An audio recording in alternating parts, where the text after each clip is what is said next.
सांगली जिल्हा मध्यवर्ती सहकारी बँकेत जे आहे तर नवीन सरकारी नोकरीची संधी आलेली आहे. याचे फॉर्म भरणं सुरू झालेले आहेत. याच्याविषयी मी तुम्हाला संपूर्ण माहिती जी आहे तर ते देणार आहे. नमस्कार मित्रांनो, मी गणेश वानकर इग्नाइट अकॅडमीच्या या व्हिडिओमध्ये तुम्हा सर्वांचे स्वागत करतो. बघा, Sangli district central cooperative bank limited Sangli यांच्याकडून नवीन जाहिरात आलेली आहे. पदाचं नाव आहे क्लर्क किंवा त्याला आपण ज्युनियर असिस्टंट असं देखील म्हणतो.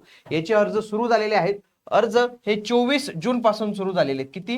24 जून पासून, आणि हे 8 जुलै पर्यंत चालणार आहेत. या 8 जुलै पर्यंत आपल्याला अर्ज चालणार आहेत.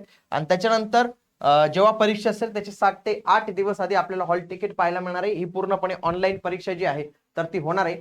आजच्या या व्हिडिओमध्ये या भरतीमध्ये एकूण किती जागा आहेत, उमेदवार कोण अर्ज करू शकतो, त्याच्यासाठी पात्रता काय लागते, मग शैक्षणिक पात्रता असेल, त्याच्यासोबत सांगली जिल्ह्याचे डोमेसाईल आवश्यक आहे का, इतर जिल्ह्यातील उमेदवार फॉर्म भरू शकतात का, वयोमर्यादा काय, कारण की ते महत्वाचं आहे, पगार वगैरे किती मिळणार आहे, या सर्व काही गोष्टी मी सांगणार आहे. म्हणून तुम्ही हा व्हिडिओ जो आहे तर तो शेवटपर्यंत पूर्ण बघायचा आहे. आणि बँकिंगची कुठलीही परीक्षा असो त्याच्यासाठी आपण एक ऑल इन वन उडान नावाची बॅच बनवलेली.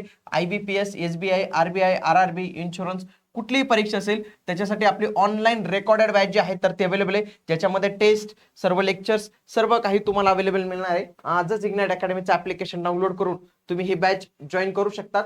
आता बघा, याच्यामध्ये पदाचं नाव आहे क्लर्क लिपिक ज्युनियर असिस्टंट. 444 म्हणजे खूप चांगल्या जागा आहेत. 444 साठी ही मेगा भरती पाहायला मिळते. आणि सांगली जिल्ह्यातील उमेदवार इथं अप्लाय करू शकतात, बाकीचे पण अप्लाय करू शकतात. ते तुम्ही फॉर्म्युला सांगतो. 24 जून पासून अर्ज सुरू झालेले आहेत. 8 जुलै पर्यंत हे अर्ज जे आहेत तर ते अंतिम मुदत आहे. पात्रता काय पाहिजे की कोणत्याही शाखेचा पदवीधर, म्हणजे तो BA, BSc, BCom काही असेल चालेल, तो फॉर्म भरू शकतो. पुढे वयोमर्यादा ही 18 ते 35 आपल्याला इथं जे आहे तर तिथं पाहायला मिळते. संगणक ज्ञान MSCIT असणं किंवा संगणकाचं ज्ञान असणं आवश्यक आहे. सोबत सांगली जिल्ह्याचा अधिकृत डोमेसाईल सर्टिफिकेट असणं आवश्यक आहे. आता याच्यामध्ये लक्षात घ्या की पहिली पात्रता काय की तुम्ही पदवीधर पाहिजे. दुसरी पात्रता पाय, जर तुम्ही तुमच्याकडे MSCIT नसेल तर MSCIT अनिवार्य आहे, परंतु तुमचा IT हा विषय घेऊनच तुम्ही पदवीधर किंवा पदव्युत्तर असाल, म्हणजे कोणी इंजिनिअरिंग मध्ये असेल, कम्प्युटर इंजिनियर असेल, तर त्याला पुढे MSCIT ची काय गरज, तर त्यांना MSCIT ची किंवा संगणक ज्ञानाची आवश्यकता राहणार नाही. याच्यामध्ये ज्या काही जागा दिलेल्या आहेत त्याच्यापैकी 70% जागा या सांगली जिल्ह्यातील रहिवाशांसाठी आहेत, पण त्याच्यासाठी डोमासाईल पाहिजे त्यांना. लक्षात घ्या, त्यांना डोमासाईल हे बंधनकारक आहे. बाकी 30% जागा ही इतर जिल्ह्यातील उमेदवारांसाठी राखीव असतील.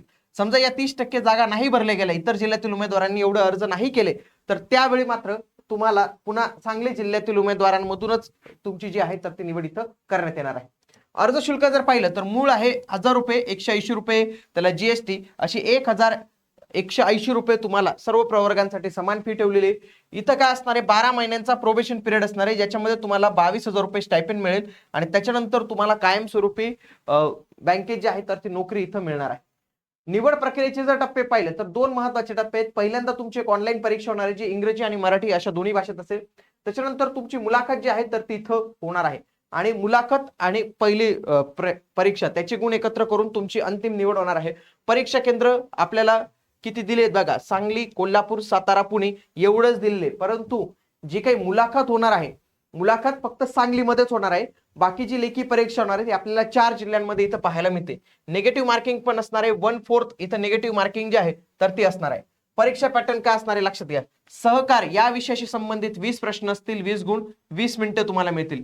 बँकिंगशी संबंधित 20 प्रश्न, 20 गुण, 20 मिनिटे, म्हणजे सेक्शनल टायमिंग आपल्याला इथं पाहायला मिळतो. बघा, सामान्य ज्ञान 10 गुण 10 मिनिटे, इंग्रजी 10 गुण, गणित, संगणक आणि तंत्रज्ञान 10 गुण, तर्क क्षमता 10 गुण, मराठी भाषा 10 गुण, असे 90 प्रश्न, 90 गुण आणि 90 मिनिटे एवढं हा एक्झाम पॅटर्न जो आहे तर तो आपल्याला इथं पाहायला मिळतो. तर लक्षात घ्या, सर्व कागदपत्र तयार ठेवा. डोमेसाईल हे फार महत्वाचं आहे.